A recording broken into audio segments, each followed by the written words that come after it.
আপনার ঘরের না, আমার ঘরের না, ওই যে আবাসিক হোটেলের বিছনার চাদর বিছাইলাম, ব্যবহার করলাম, আবার উঠায় রাইখা দিলাম। এইটাই হচ্ছে আমাদের দেশের রাজনীতির অবস্থা। হ্যাঁ, এই বিছানার চাদরের মতো, কেউ মাইন্ড করেন না।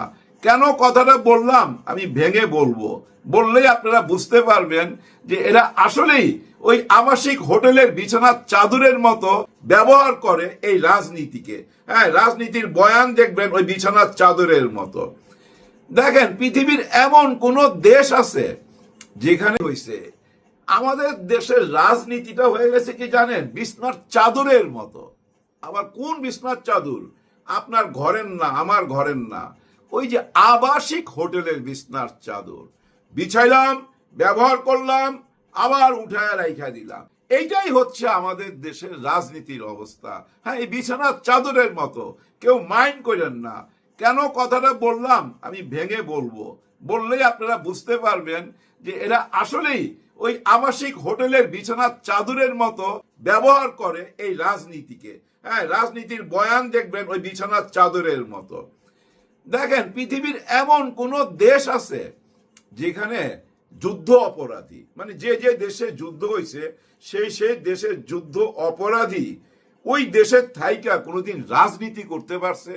আছে কোন দেশ যে যুদ্ধ অপরাধী দেশের ভিতরে আছে, উনি সামাজিক কর্মকাণ্ড করছে, রাজনীতি করছে এবং সংসদেও যাচ্ছে, এমপি হচ্ছে, মন্ত্রী হচ্ছে, এই দলের সাথে মিলা ওই দলকে নামাচ্ছে, এই দলের সঙ্গে থাকা ওই দলকে নামাচ্ছে, আবার এই দল বলতেছে ওর সঙ্গে যখন যায় বলতেছে ও রাজাকার, এর সঙ্গে গেলে বলে ও আলবদর। এইটা আছে ভাই পৃথিবীর কোথাও এরকম দেখছেন? আরে ভাই, যুদ্ধ অপরাধী হলে তো যুদ্ধের পরই তো ওদেরকে ধ্বংস করে দেওয়া উচিত ছিল। ওদেরকে বাঁচায় রাখছিলেন কেন? আপনারা ব্যবহার করার জন্য। হ্যাঁ, ওই যে এই জন্য বললাম, রাজনীতিটাকে বিছনার চাদরের মতো ব্যবহার করছে এই দেশের রাজনীতিবিদরা।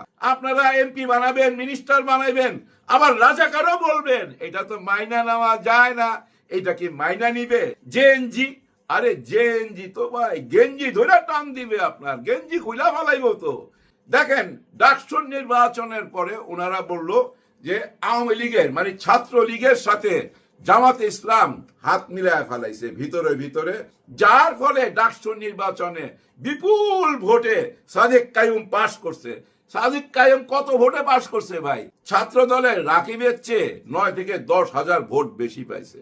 তার মানে কি এই 9 থেকে 10,000 ভোট তো ছাত্র লীগের, তাই না? আপনাদের হিসাবে এই হিসাবটা আপনারা নির্বাচনে ফেল করার পর করলেন। আগে করলে তো নিজেরাই হাত মিলিয়ে ফেলাইতে পারতেন, তাই না? আপনাদের সঙ্গেই তো সম্পর্ক ভালো, এবং এই হাত মিলিয়ে দেওয়ার জন্য মুরব্বী তো আছেই, মোদিজি। না, এই মুহূর্তে মোদিজি নিজেই দৌড়ের উপরে আছে। ভোট চোর, ভোট চোর, চারিদিকে স্লোগান।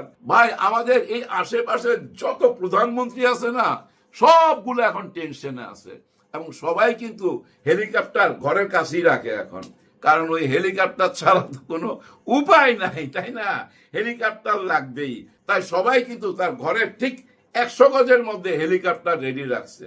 আমার মনে হয় মোদিজিরও ঘরের আশেপাশে দেখবেন হেলিকপ্টার রেডি থাকবে। এখন তো ভাই বলা যায় না, আর পালাইবার ওই একটাই রাস্তা, বাই রোডে পালাইতে পারবেন না। বাপ রে বাপ, যেভাবে দাঁড়ায় থাকে ছিঁড়া বিড়া ফালাইবো তো। ওই যে আকাশ পথে যাইতে হবে, আর আকাশ পথের সবচেয়ে বড় ইজি রাস্তা হেলিকপ্টার। আর ওই হেলিকপ্টারে পাখা যত ঘুরবে ততই উপরের দিকে উঠবেন। উপরে উঠতে উঠতে একটা টাইমে উপরেই চলে যাইতে হবে। এই জমিনে আর আসা যাবে না, নিজের মাতৃভূমিতে আর আসা যাবে না। এই দেহ থেকে যখন প্রাণটা চলে যাবে, ওই যে লাশ, ওই লাশও নিজের মাতৃভূমিতে আনা যাবে না। কেন আনা যাবে না? এটা আপনাদের কর্মফল। রাজনীতিকে আবাসিক হোটেলের বিছনার চাদর বানায় ফেলাইছেন তো। বিছাইলেন, ব্যবহার করলেন, আবার ধুয়ে মুছা রাইখা দিলেন। আবার যখন 5 বছর যাবে আবার বিছামু, আবার ব্যবহার করুম। এই তো নাকি অন্য কিছু? অন্য কিছু না। দেখেন, আমাদের দেশের মেইন সমস্যা কি জানেন? আমাদের দেশে সব জায়গায় রাজনীতি ঢুকে গেছে। ধরেন একজন বিচারক যদি কোনো দল করে, সে বিচারক হইতে পারবে? পারবে না। বা একজন পুলিশ অফিসার যদি কোনো দল করে, সে পুলিশ অফিসার হইতে পারবে? পারবে না। কারণ তার তো দলের প্রতি টান থাকবে। দলের কেউ বিপদে পড়লে তো সে আগায় যাবে, তার দলের কেউ বিপদে পড়লে সে তো আগায় যাবে। তার দলের কারো মামলা আসলে সে মামলা নিবে? মামলা নিবে না। এখন বুঝছেন, এই প্রশাসন বুঝা ফেলাইছে যে এরা ক্ষমতায় যাবে, যার জন্য অনেক জায়গায় মামলা নেয় না, মোকদ্দমা নেয় না, ছাড় দিয়া রাখছে। জিডি করতে গেল ভাই পরে আসেন, ঘুরাইতেছে। আর এই কারণেই এই যে গ্রামগঞ্জে দেখতেছেন না অরাজকতা, এই এরা মাইরা ফেলাইতেছে, এই এরা দৌড়াইতেছে, এগুলার কারণ কি জানেন? ওই যে ওরা বুঝা ফেলাইছে, ওই রংবাজ গুলা বুঝা ফেলাইছে। আরে থানা পুলিশ তো আমাদেরকে কিছু বলবে না, কারণ ওরা জানে আমরা ক্ষমতায় যাইতেছি, আর ক্ষমতার সঙ্গেই তো থাকতে চায়, যার জন্য না সাহস পায়া ফেলাইছে। ওরা বুঝা ফেলাইছে নির্বাচনের আগেই ওরা নির্বাচিত হয়ে গেছে, ওরাই যে সরকারে যাবে, ওরাই যে সরকার গঠন করবে, এটা তাদের মগজের মধ্যে ঢুকে গেছে। যার জন্য বুঝছেন বেপরোয়া, কিচ্ছু মানতেছে না। দেখেন ভাই ব্রাদার, সবাই রাজনীতি করার অধিকার আছে, কিন্তু কিছু মানুষের সেই অধিকারটা নাই, থাকা উচিত না। কেন কথাটা বললাম? এই যে জাহাঙ্গীরনগর বিশ্ববিদ্যালয়ের নির্বাচন কেন দেরি হইল? 8 ঘন্টার নির্বাচনের ঘোষণা করতে 48 ঘন্টা কেন লাগলো? এর পিছনে মূল কারণ জানেন? ওইখানে বিএনপির 2টা গ্রুপ, হ্যাঁ, এই গ্রুপ কারা? ছাত্র না, কিন্তু ওই শিক্ষকদের মধ্যে 2টা গ্রুপ, একটা গ্রুপ আরেকটা গ্রুপের পিছনে লেগে গেছে। মানে এই বুঝাইতে চায় আমরাই আছি তোমাদের পিছনে, আমরাই ছাত্র দলকে পাশ করে আনুম। এই 2 দলের বিবাদের কারণে নিজেরা সেম সাইড, ওই যে দেখেন না নিজেরা গোল দিয়ে দেয়, ওরকম হয়ে গেছে ব্যাপারটা। এই নিজেরা দ্বন্দ্ব কইরা এই নির্বাচনটাকে প্রশ্নবিদ্ধ করলো, এবং নির্বাচনের কয়েক ঘন্টা আগে নির্বাচন বয়কট কইরা চলে গেল। পুরো ব্যাপারটা কিরকম হয়েছে জানেন? ছোটবেলায় যখন খেলতে যাইতাম, খেলায় হাইরা গেলে মারামারি লাগতাম, মারামারিতে না পারলে থুতু ছিটাইয়া বুঝছেন দিতাম দৌড়। এরকম হয়ে গেছে না ব্যাপারটা? ঠিক এরকম। এগুলা হলো ছেলে মানুষই, মানুষ এগুলা দেখতে পছন্দ করে না, মানুষ এগুলা ঠিক মতো নিতেছে না। তো এই যে আপনারা বললেন যে শিবির সবকিছু দখল কইরা ফেলাইছে, কই জাকসুর নির্বাচনে তো একজন স্বতন্ত্র প্রার্থী তাজু, উনি তো পাশ করছে, উনি তো স্বতন্ত্র, ওনার তো কোনো দল ছিল না। তার মানে কি ভাই জানেন? ও সাচ্চা মানুষ, দিল থেকে সাচ্চা একদম, নাইলে এই ভালোবাসাটা পাইতো না। স্বতন্ত্র প্রার্থী পাশ করা বহুত কঠিন, তাও কি ভিপি পদে? আয় হায় হায়, চিন্তা করেন, সাচ্চা না হইলে পারতো না। আপনারা তো এত বড় দল, ছাত্র দল অথবা ধরেন ছাত্র শিবির, আপনারা তো কম বড় না, কিন্তু এখানে স্বতন্ত্র প্রার্থী কেন? তার মানে কি একেবারে ভুল ভ্রান্তি ছাড়া একটা নির্বাচন হয়েছে, কেউ কারো পক্ষে ছিল না ভাই। মাঝখানে যত গুজব শুনছেন সব হইলো ওই যে নিজেরা গন্ডগোল। হ্যাঁ, এই দেখাইতে চাইতেছে লন্ডনে যে আমি আছি, আবার এই দেখাইতে চাইতেছে না আমি আছি। সবাই ওই দেখাইতে চাইতেছে লন্ডনে, দেখাইতে যায় এই যে জাকসুর নির্বাচন নিয়ে এই গ্যাঞ্জামটা হয়েছে। এর মধ্যে চাকসুর নির্বাচন ওনারা কিন্তু আবার বলছে যে এইভাবে নির্বাচন করলে হবে না। ওনারা একদম কাচের তৈরি ব্যালট বাক্স চাইছে, যেটাতে ভোট দিতে দেখা যাবে, এবং ওইখানে ওনারা ওপেন দাঁড়ায়া থাকবে চারিদিকে সাংবাদিক সহকারে যখন ভোট বাক্স খোলা হবে। এরকম অনেক দাবি দাওয়া জানাইছে। আবার ওই যে হাতের মধ্যে কালির দাগ দেয় না, ওই কালির দাগ নাকি বুঝা যায়, বুঝছেন? এখন কি কালি আছে যেটা দিলে আর মুছবেই না, হাতের মধ্যে সারা জীবন লাইগা থাকবে? একটা রাস্তা আছে ট্যাটু করানো, এখানে ট্যাটু কইরা দিবে, মেশিন থাকবে ট্যাটু কইরা দিবে, কিন্তু ওইটা তো আবার বৈধ না। হ্যাঁ, ওইটা ধর্ম অনুযায়ী বৈধ না। উপায় কি? আচ্ছা আমি বুঝি না ওই কালির দাগ লাগবে কেন? এই যে টিপসই এই পৃথিবীতে 900 বা 1000 কোটি মানুষ আছে, প্রত্যেকটা মানুষের এই যে টিপসই আলাদা, কারোর সাথে কারো মিলবে না। এটা হলো বিধাতার বিধান।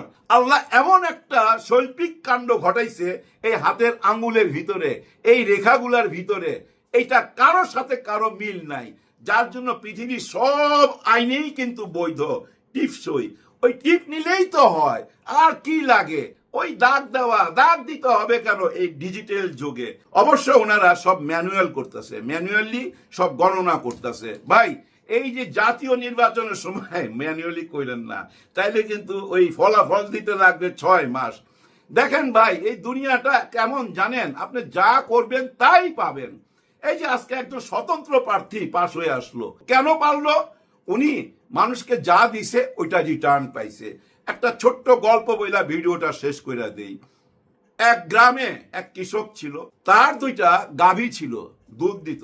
সেই দুধটা দিয়ে মাঠা বানাইতো আর বাকিটাকে ছানা বানাইতো, এবং ওই ছানাটাকে সে গোল কইরা 1 কেজি 1 কেজি এরকম 2 কেজি বানাইতো। অর্থাৎ গোল কইরা একটা চাক্কা 1 কেজির, আরেকটা চাক্কা 1 কেজির, আর বাকিটা মাঠা। ওই মাঠাটা বাইরে বিক্রি কইরা আর ওই মাঠাটা পাবলিকলি বিক্রি কইরা উনি একটা দোকানে দিত ওই 2টা চাক্কা।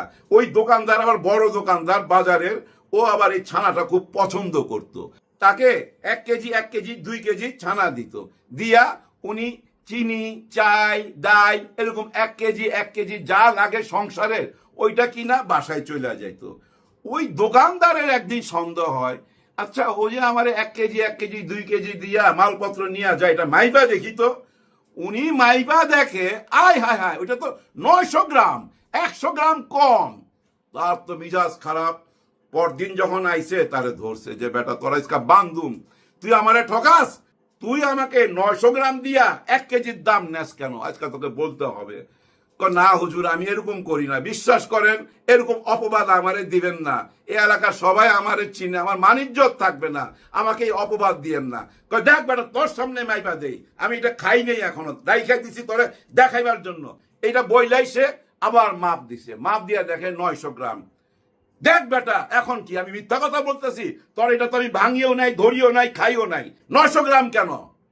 হুজুর, এটা 900 গ্রাম কেমনে হয়েছে আমি জানি না, আপনি যে আমারে 1 কেজি চিনি দেন, 1 কেজি চাল দেন, 1 কেজি আলু দেন, এগুলো যে আমি বাসায় নিয়ে যাই, আমার বউ করে কি জানেন, ওইটা দিয়েই মাপে।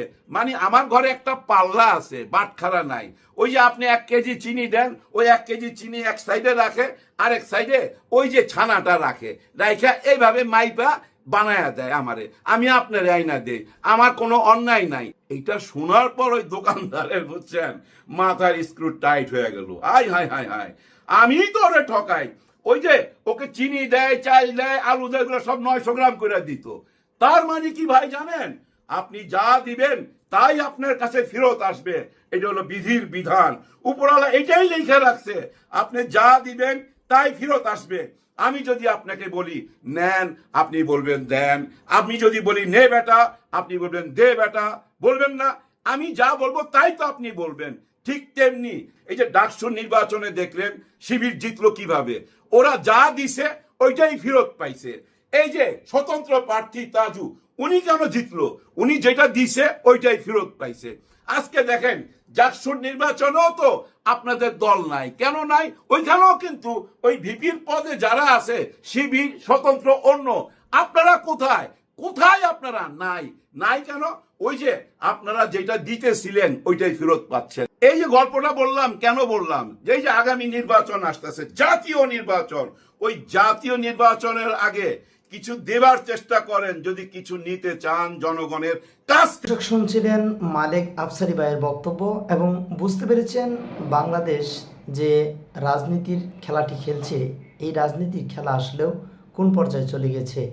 বাংলাদেশের বিভিন্ন রাজনীতিবিদরা, যারা রাজনীতির মাঠে রয়েছেন, তারা বিকালবেলা উকি দিচ্ছেন, সকালবেলা আবার হারিয়ে যাচ্ছেন, এবং কি কাউকে বাসিয়ে নিচ্ছেন, আবার কাউকে শুকিয়ে মারছেন। এই যে রাজনীতিবিদরা, তারা আসলে কি নিজের স্বার্থে কাজ করে নাকি জনগণের জন্য? কখনোই না। জোয়ার ভাটা যেরকম নিজের ইচ্ছায় আসে, নিজের ইচ্ছায় চলে যায়, কারো উপকার হলো অথবা হলো না, কার ক্ষতি হলো, কার লাভ হলো, সেটা তিনি দেখে না, সেটা জোয়ার ভাটা বোঝে না। অর্থাৎ রাজনীতিবিদরা তাদের নিজেদের স্বার্থ হাসিল করার পর তারা তাদের নিজের গন্তব্যস্থানে ফিরে যায় এবং তারা তাদের কাজটি করে, যদিও জনগণকে উৎসাহিত করে, জনগণকে আশা দেয় এবং তারা বলে যে আমরা আপনাদের সেবায় নিয়োজিত থাকিব, আমাদেরকে সাহায্য করেন, আমাদেরকে জয়যুক্ত করেন। এটি আসলেও কেবলমাত্র তাদের মন্ত্র পড়ানো একটি কথা, এছাড়া আর কিছুই নয়।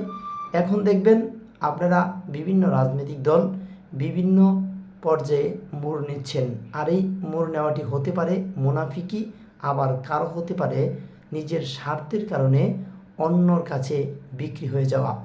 আর এই বিক্রি হওয়াতে সাধারণ মানুষ কিন্তু বিপদে পড়ছে, আর তারা বিক্রি হচ্ছে হয়তো কোনো অর্থের বিনিময়ে, নয় ক্ষমতার বিনিময়ে।